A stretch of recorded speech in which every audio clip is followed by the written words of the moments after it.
Good morning, everyone. Thank you very much, Sushmita. I'm really looking forward to this session. And I'm trying to keep it very simple and case-based, and a little fun, because otherwise it can get boring. So I hope you like it.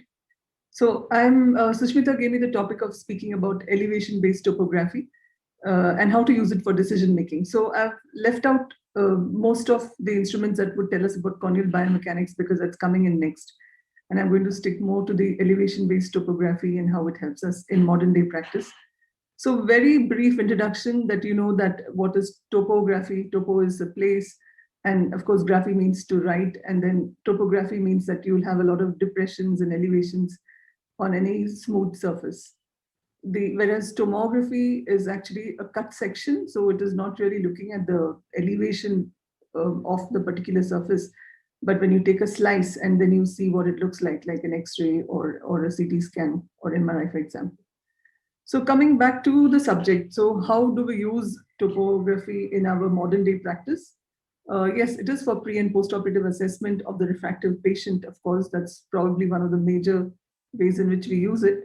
In addition, it also helps us in pre and post-operative assessment in case of penetrating keratoplasty, maybe post-operatively, especially if you want to plan any additional surgery for them.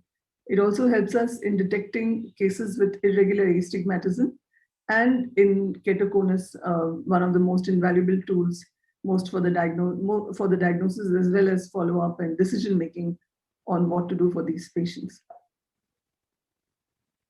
So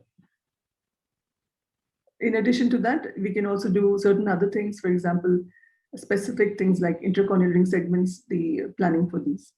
These are the various machines, no financial interest in any of them, that are available right now, and a few more in addition to this. It's not a comprehensive list.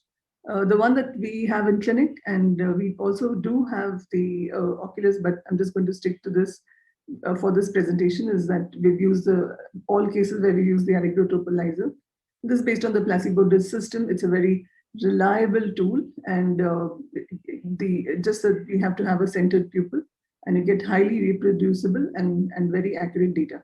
So let's start off with a very simple case, so we're not stressed out. And this is about a 28-year-old male student who came in with stable refraction for 12 years and we just wanted to get rid of glasses. So this is what the map from the Oculizer will show you, that it shows that the patient has very smooth keratometry.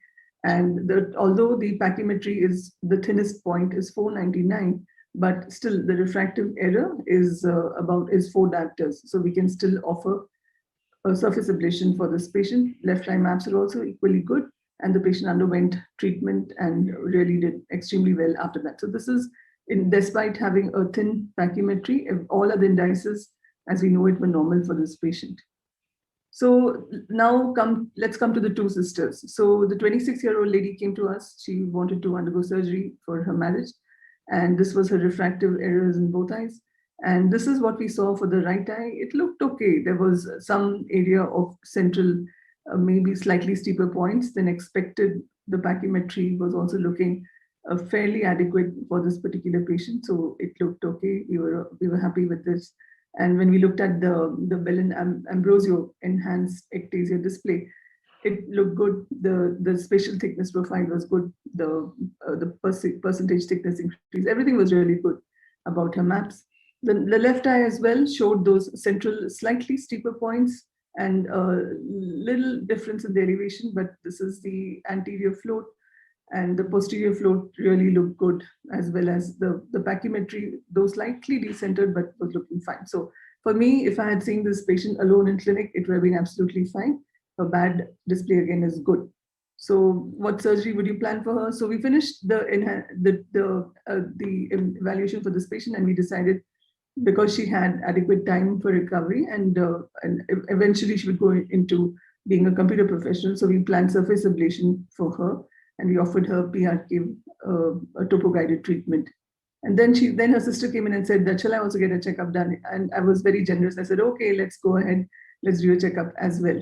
So sister is 24 years old, and her refractive error was as listed here. She had compound myopic astigmatism left eye. And although the optometrist was good enough to pick up that there was a mild scissoring reflex, we did all the tests for her, and 2 my anxiety, I saw that in her right eye, she definitely had a decentration of the ketometry on the anterior float, showing that the inferior part of the cornea was steeper with an island over here. The pachymetry was definitely on the lower side, and the posterior elevation again showed abnormal points. And this was all obviously a case where we're going to trouble. So BAD mirrored exactly what the patient had.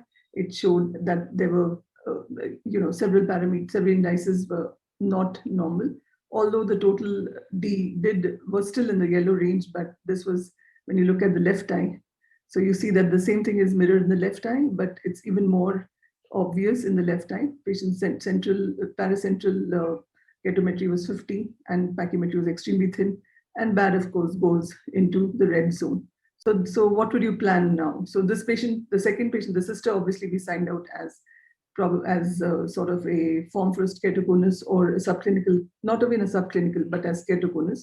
So would you still plan laser vision correction for the elder sister now who wanted to get married? So we know that when you evaluate patients with family members who have keratoconus, evaluate the other family members, there are publications which have told us that almost close to 14 to 15% patients in the family members can also have indices which are suspicious for keratoconus. So I think that if I have a patient with even family history of keratoconus, I would probably not go ahead and offer cornea-based refractive surgery for these patients. Sushmita, my time is up, I believe. No, ma'am, you have 15 minutes. Yeah, 15 minutes, ma'am. So Okay. This is some error on the Okay, part. fine. So yes, ma'am, you have 15 minutes, so we'll add your timer again. Yeah. Thank you so Please. much. Yeah. So coming to case 3, she's 23-year-old, just going into internship. So she's a doctor, and I was happy because doctors are usually quite well educated and they would know about the disease and everything. So she comes in with a straightforward kind of a refractive error. And only problem here now is that she has very steep corneas. So it's 47, the steep corneas you can see on the front sagittal curvature. Again, her pachymetry goes down. So one thing I must say that many of our patients in our region, in the state of Telangana and Andhra Pradesh, the pachymetry just hovers around 500. So if somebody has 520 pachymetry, we all say, yay, it's 520. And we can do LASIK or SMILE or something. Otherwise, most of the pachymetries hover around this range. So it's racial also in this particular community to have this kind of pachymetry. It's not surprising. So this patient again had thinnest pachy, and it was disappointing again for us with this patient to see that a BAD display was definitely on the abnormal side. You can see that the back difference was abnormal, and the left eye also mirrored the right eye with the thinner pachymetry as well as steep corneas, and BAD display went on to yellow. But is this all that there is? No, the answer is no.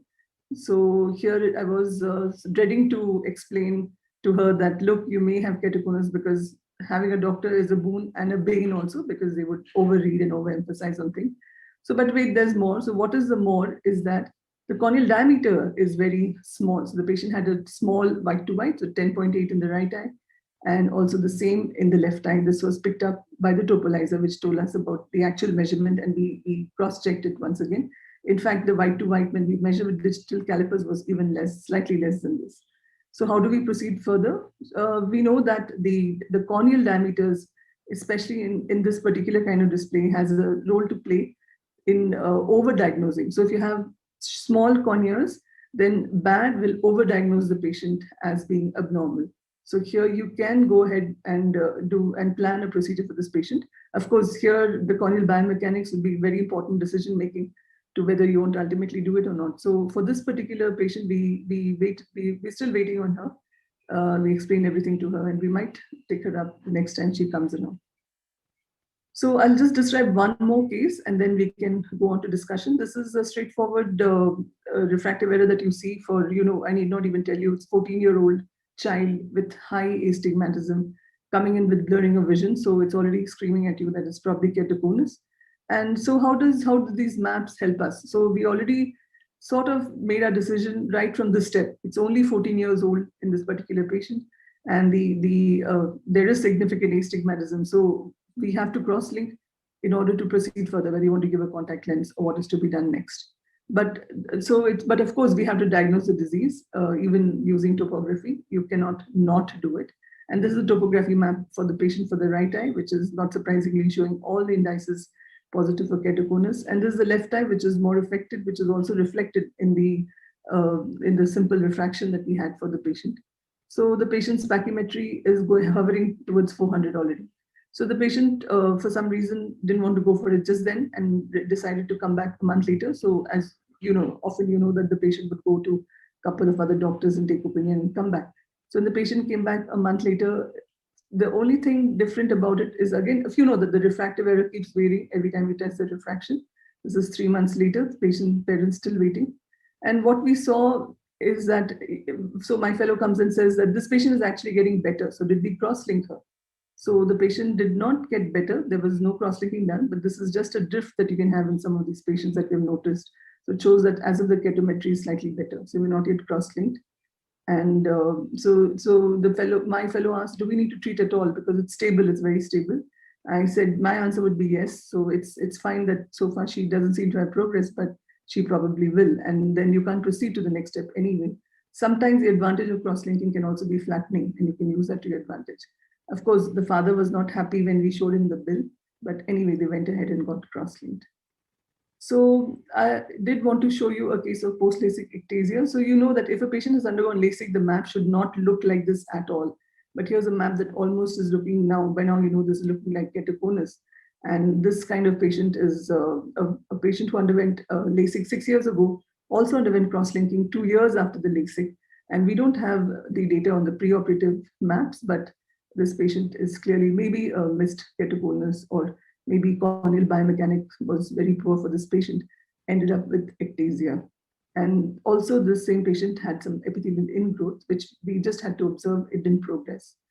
So the take-home message from my conclusion, from my presentation, is that in the clinic, we try to be very conservative and we say that we cannot exclude. So the oculizer or whatever map we use, it cannot exclude a particular disease, but definitely when you have way abnormal looking maps, you can include a particular disease. You can include keratoconus.